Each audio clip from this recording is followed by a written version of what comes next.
Hello, നമുക്കൊരു ക്വിക്കായിട്ടൊരു dinner ഉണ്ടാക്കാൻ വിചാരിച്ചു കേട്ടോ. പ്രത്യേകിച്ച് പരിപാടിയൊന്നുമില്ല. നമുക്ക് ഉച്ചയ്ക്കത്തെ ചോറും കറിയൊക്കെ ഇരിക്കുന്നുണ്ട്. അപ്പോൾ അതൊന്നും എല്ലാവർക്കും തികത്തില്ല. അപ്പോൾ ഞാൻ വിചാരിച്ചു സൂപ്പ് ഉണ്ടാക്കാം. സൂപ്പാണെങ്കിൽ എല്ലാവർക്കും ഇവിടെ ഇഷ്ടമാണ് കേട്ടോ. അപ്പോൾ ഞാനിവിടെ ഹോട്ട് ആൻഡ് സോർ വെജ് സൂപ്പാണ് ഉണ്ടാക്കുന്നത്. അതിന് ആയിട്ടൊരു പാനിലേക്ക് ഒലിവ് ഓയിലാണ് ഒഴിച്ച് കൊടുത്തിരിക്കുന്നത് കേട്ടോ.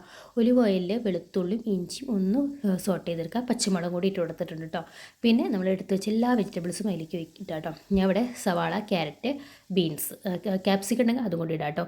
അതൊക്കെ ഇട്ട് ഒന്ന് മുപ്പിച്ചതിന് ശേഷം നമ്മുടെ കുരുമുളക് പൊടി, ഉപ്പ് ഇടുക കേട്ടോ. കുരുമുളക് ക്രഷ് ചെയ്ത കുരുമുളകാകുമ്പോൾ ഇടയ്ക്കിടയ്ക്ക് കടിക്കുമ്പോഴാട്ടോ ആ ഒരു നമ്മുടെ തൊണ്ടയ്ക്കൊരു നല്ല സുഖമുള്ളൊരു ഇതൊക്കെ കിട്ടുന്നത്. അതിന് ശേഷം നമുക്ക് സോസ് ഒഴിച്ച് കൊടുക്കാം. സോസ് ടൊമാറ്റോ സോസും സോയാ സോസും ചില്ലി സോസ് ഉണ്ടെങ്കിൽ അതും കൂടി ഒഴിക്കാം കേട്ടോ. അതിൻ്റെ കയ്യിൽ ഉണ്ടായിരുന്നില്ല. പിന്നെ നമുക്ക് എത്ര പേർക്കുള്ള സൂപ്പ് വേണോ അത്രയും വെള്ളം ഒഴിച്ച് കൊടുത്ത് നല്ല രീതിയിൽ ഒന്ന് വെട്ടി തിളപ്പിക്കാം. തിളച്ചതിന് ശേഷം നമ്മുടെ കോൺഫ്ലോർ ഉണ്ടല്ലോ, അത് തുണ്ട് വെള്ളത്തിലൊന്ന് കലക്കി ഒന്ന് മിക്സ് ആക്കുക, അതിലൊഴിക്കുക, ഓഫ് ചെയ്യുക. അപ്പോൾ ഹോട്ട് ആൻഡ് സോർ വെജ് സൂപ്പും റെഡിയായി.